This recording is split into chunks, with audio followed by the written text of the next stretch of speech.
رسول اللہ رسول اللہ حبیب اللہ حبیب اللہ۔ تفرقہ جرم ہے، قرآن کی منطق میں جرم ہے، جس کی کسی صورت میں گنجائش نہیں ہے، کوئی اضطراری حالت نہیں ہے اس کے لیے۔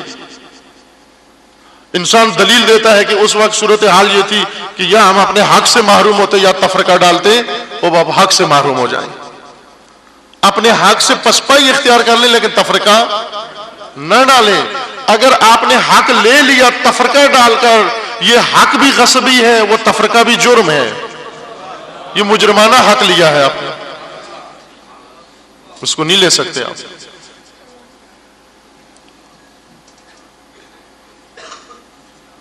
تاریخ اسلام میں یہ دین جو عزت کا دین تھا، جس نے ان عربوں کو جو وحشت و بربریت کی زندگی بسر کر رہے تھے، وحشیانہ زندگی،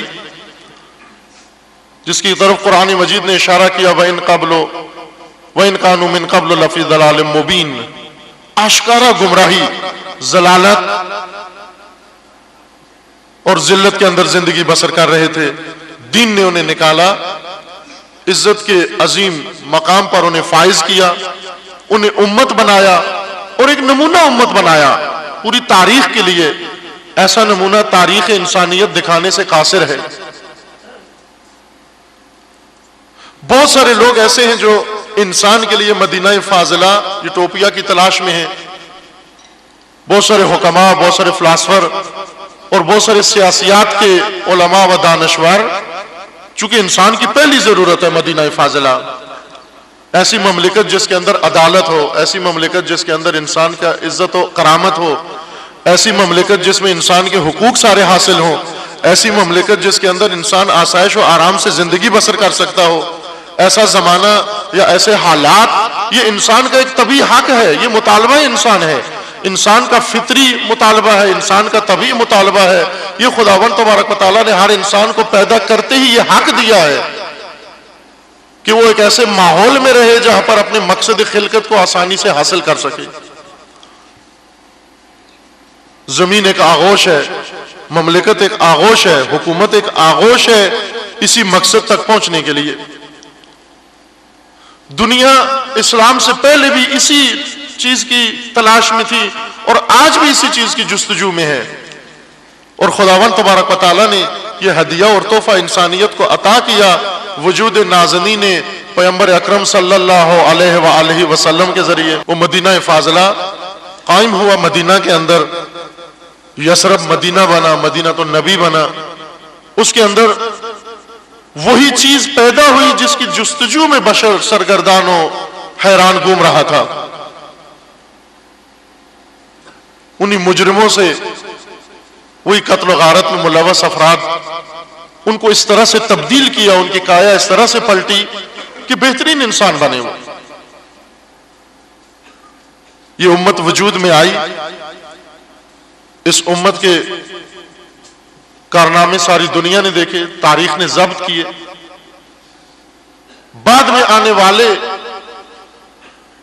جنہوں نے انسانیت کے لیے نیت تو ہمدردی کی تھی لیکن راستے ہمدردانہ تجویز نہیں کیے۔ بعض ہوتے ہیں نیت خیر ہوتی ہے لیکن عمل بہت بد ہوتا ہے ان کا، نیت خیر سے غلط کام کرنا۔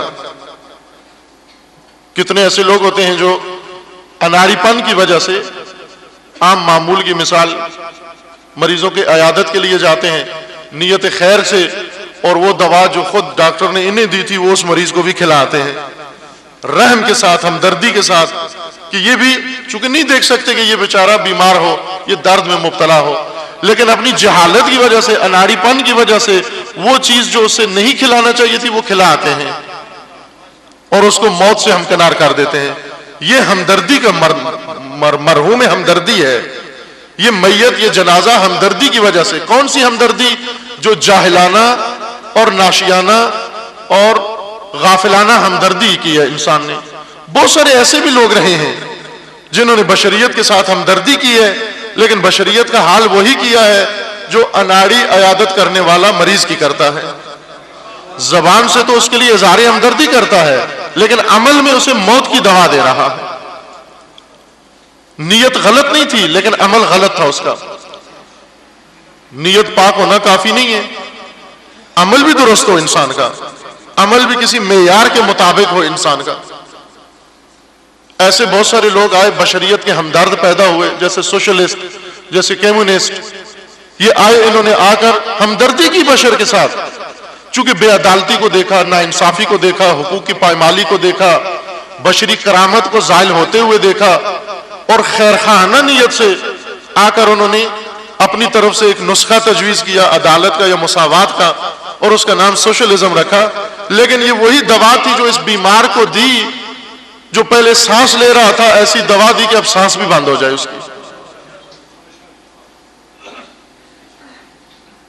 اگر واقعا انسانیت کے ہمدرد تھے اور خیرخواہانہ اقدام کر رہے تھے، انہیں آ کر ان کا علمی مقام یا ان کا اجتماعی مقام ان سے یہ چاہ رہا تھا، تقاضا کرتا تھا کہ یہ تاریخ کا مطالعہ کریں، تاریخ انسانیت و بشریت کا مطالعہ کریں، تاریخ مذاہب کا مطالعہ کریں، تحقیق کریں، جستجو کریں، اور اس کے بعد بشریت کے لیے کوئی نسخہ لکھیں.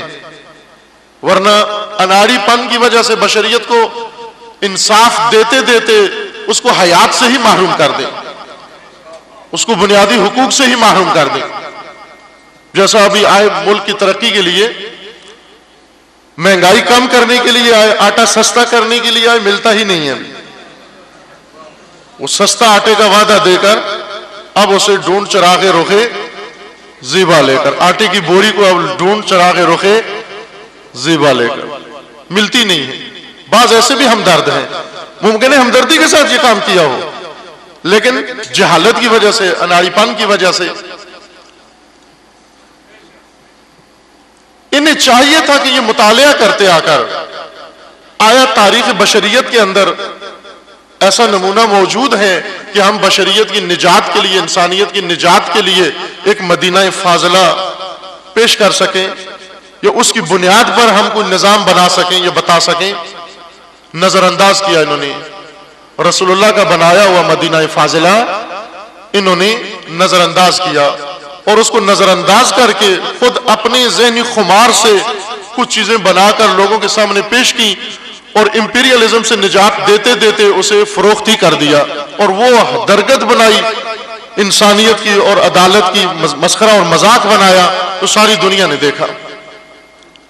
یہ مدینہ فاضلہ جو مدینہ کے اندر پیش آیا، بنایا، وجود میں آیا، کن لوگوں کے ذریعے سے رسول اللہ نے یہ امت بنا دی، کن لوگوں کو امت بنا دیا؟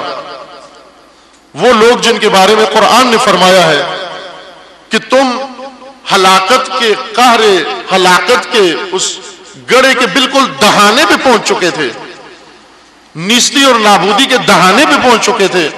خداوند تبارک و تعالیٰ نے اس نبی کے ذریعے تمہیں نجات عطا کی ہے. فَاذْكُرُوا نِعْمَتَ اللَّهِ عَلَيْكُمْ اِذْ كُنْتُمْ أَعْدَاءَ، تم اللہ کی اس نعمت کو یاد کرو جب تم دشمن تھے ایک دوسرے کے، دس بے گریباں تھے ایک دوسرے کے، ایک دوسرے کی نسل مٹانے کے درپے تھے. اس وقت خداوند تبارک و تعالیٰ نے ایک عظیم نعمت تمہیں عطا کی، اور خدا نے تمہیں ایک دوسرے کا بھائی بنا دیا. تم آپس میں برادر بن گئے، اخی بن گئے.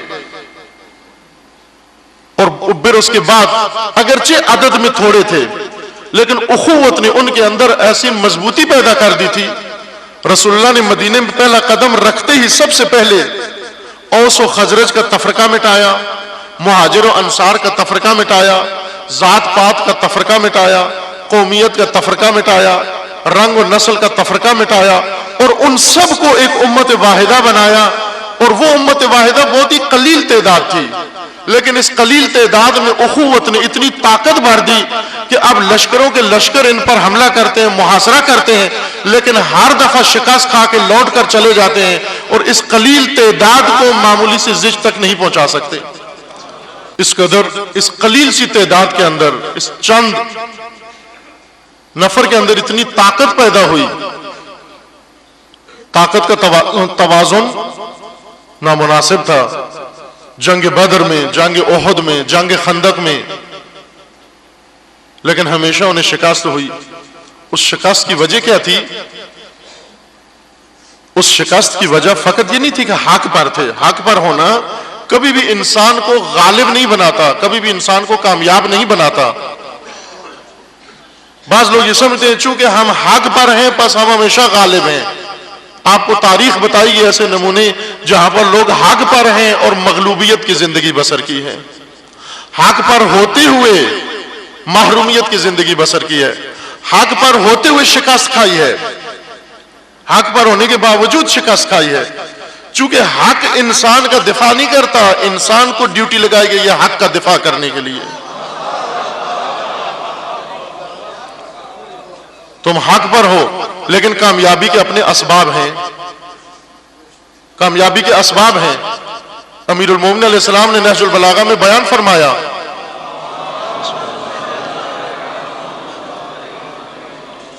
اپنے ہی لشکر کو یہ بیان فرمایا. پہلے یہ بھی بتایا کہ جان لو کہ ہم حق پر ہیں, ہمارے مد مقابل حق پر نہیں ہیں, لیکن ساتھ ہی یہ بھی فرما دیا کہ میں دیکھ رہا ہوں. اپنی فوج کو یہ کہا, خطبہ نمبر 125 نہج البلاغہ کا مطالعہ فرمائیں.